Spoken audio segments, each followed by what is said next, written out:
你家孩子反复咳嗽是因为体质虚弱所导致的，出汗比较多，脾胃功能差，然后一动一出汗，孩子会咳嗽剧烈。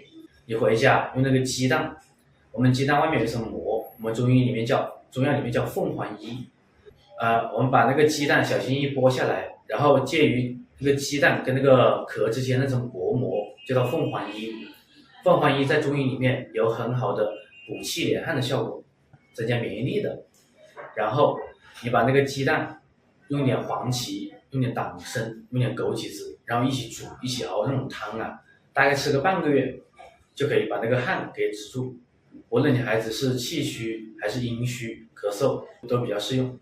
连续吃个半个月之后，你孩子出虚汗的情况就能控制下来，咳嗽才能恢复。